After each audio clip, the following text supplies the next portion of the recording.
Que a Terra tem 4 mil anos, né? Não, não sei, o geólogo fala que a Terra pode ter 3,7 bilhões de anos o planeta, né? Uhum. De onde tu tirou esse número aí? 4 mil anos? É. Não, é por causa não, nem é 4 mil, é 6 mil. É 6 mil. É que tá na Bíblia, eu acho. Ah, é? Eu explico pra vocês isso aí.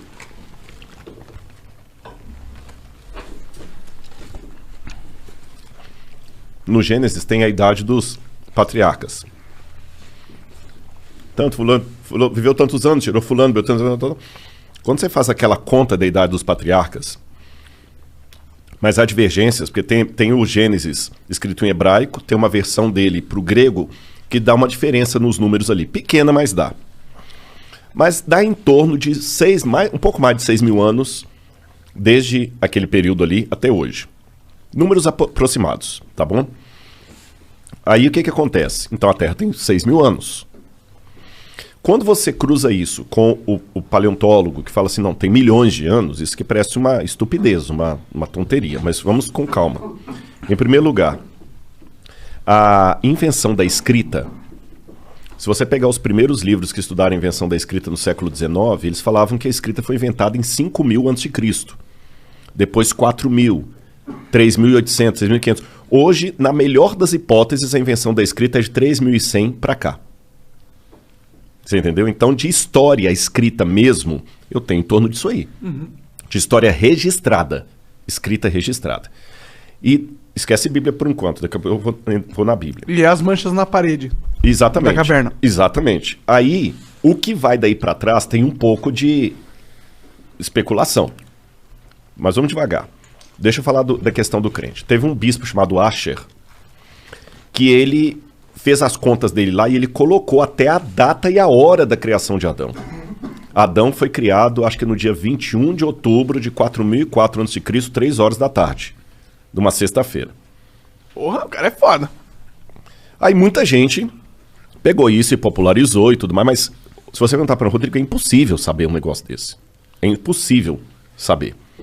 Qualquer datação histórica que passa de 1400 a.C. para trás, isso eu posso responder como crente ou como descrente. Ela começa a ficar especulativa. Porque quando eu falo para você que a 18ª dinastia foi mais ou menos no século XV a.C., com base em que eu estou falando, você pega as dinastias egípcias, que estão ali, tem a Pedra de Palermo, você tem Heródoto, você tem... E vai cruzando pelos faraós e tem uma ideia mais ou menos. Só que tem muitos buracos. Agora encontraram, em 2016, a tumba de Senebekai, que era uma dinastia inteira que estava perdida. Tem dinastias que foram paralelas. Então a gente, de 1400 a.C. para trás, começa a ficar especulativo para o historiador. Quando eu pego a Suméria, na Mesopotâmia, os caras falavam assim, olha, isso aqui aconteceu no 3º ano do reinado do rei Ibibissim, rei de Ur. Tá, mas o 3º ano do reinado de Ibibissim significa o quê? Eles não tinham um calendário padrão. Então, você fala assim, pô, o Igor já está trabalhando aqui, já tem 2 anos. Então, no 2º ano de trabalho do Igor aqui, tá, mas o 2º ano de trabalho do Igor significa o quê? Quando a gente encontra um tablete cuneiforme com uma informação astronômica, cara, isso é muito bom. Se eu encontro lá, assim, no 2º ano do reinado do rei Ibibissim, teve um eclipse solar. Aí eu vou no meu amigo astrônomo, ele faz aqueles esquemas lá de voltar à Terra... no computador, voltar né? Voltar ao ciclo estelar, né? E ele consegue me falar, no calendário atual que a gente usa, qual foi a hora precisa de um eclipse solar visível na Mesopotâmia, naquela região. Se tinha, até dá para ver se tinha nuvem, se não tinha nuvem. Caramba, é muito bom isso. Eu usei isso para falar de datação da morte de Cristo e tudo mais. Não como um astrônomo, que eu não sou astrônomo. Isso aí você põe na mão do cara e ele te devolve. Opa, então no dia 23 de abril de 2005, é isso aqui. Aí eu vou descobrir se o cara usava um calendário lunar, solar, lunisolar. É bem... Aí depois que você vai cruzando todos esses dados, lembra quando tinha o CSI que o cara punha na parede a fotografia e ia puxando com os barbantes? Sim. Já fazendo aquele cômputo ali. Então a gente trabalha com algumas evidências, mas certeza histórica absoluta a gente não tem das datações. Sim. Hoje, por essas coisas, a gente chega mais ou menos a 3100 a.C. O que vai daí para trás é especulativo. Aí o cara olha a parede lá, o desenho rupestre, e já teve o desenho rupestre, só para você ter noção que as datas são altamente especulativas. Sabe a Luzia? Uhum. A Luzia, eu já encontrei umas 4 ou 5 diferentes datações para a Luzia. Tem gente que coloca a presença do homem aqui no Brasil em 25 mil anos atrás. Tem gente que coloca há 45 mil anos atrás. Pô, 25 mil para 45 mil é muita diferença. Entendeu? Quando o homem chegou na América, 250 mil anos atrás, 100 mil anos atrás, um disparate tão grande que você vê que os caras também estão estimando.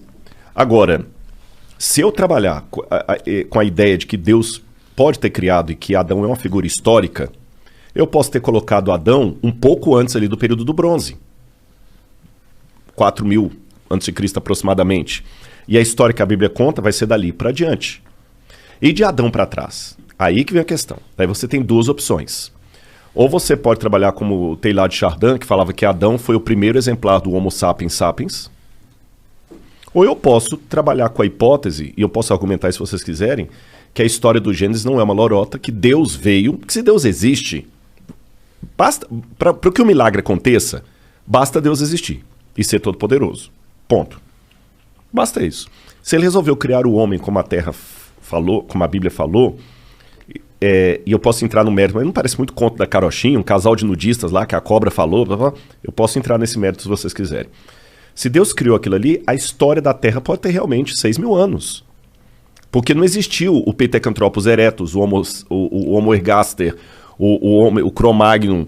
Aliás, muitos desses já até saíram da linhagem humana, porque não tem nada de humano. Mas a gente tem ossos, né, dessas evoluções, né? É aí que está o problema. Vou dar um exemplo para você. Eu acho que foi... Então, peraí, você tá falando que você realmente acredita, então, que a Terra tem 6 mil anos? Eu não respondi essa pergunta, desculpa.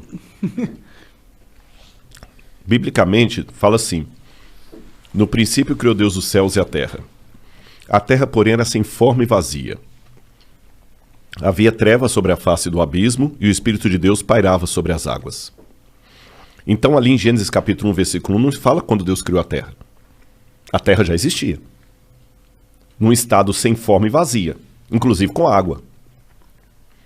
Então a Terra, como estrutura, ela pode ter existido por 4,2 bilhões de anos, e Gênesis está contando quando Deus pegou essa Terra sem forma e vazia e meteu nela a luz, fiat lux, haja luz, e a vida.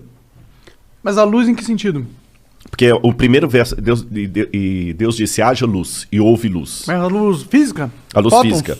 Que haja fótons? Aí é um pouco especulativo, né? Entendi. Porque no hebraico diz or. Or é luz. Uhum. Agora, o que escreveu o Gênesis ali, na minha opinião, Moisés, ele não tinha essa visão científica que a gente tem hoje, luz, né? Houve luz. E a luz veio e rompeu. Como é que foi aquele esquema ali? Né? A gente não sabe. Mas ali pode estar descrevendo apenas um processo sobre um planeta que já existia há 4 alguma coisa bilhões de anos. Uhum. Eu nem sei se a data é 4,7 bilhões. Também não sei. Eu sei que é muito tempo. Sei que é bilhões. Você está entendendo? Uhum. Então não é incompatível com o texto bíblico a ideia de uma Terra antiga. Por isso que quando você perguntou se a Terra tem 6 mil anos, eu falei, não, deixa eu explicar. A Terra pode ter bilhões de anos. A vida na Terra que veio... Pode ter bilhões de anos. Pode ter bilhões. Agora, também estou colocando como hipótese, porque eu não estava lá.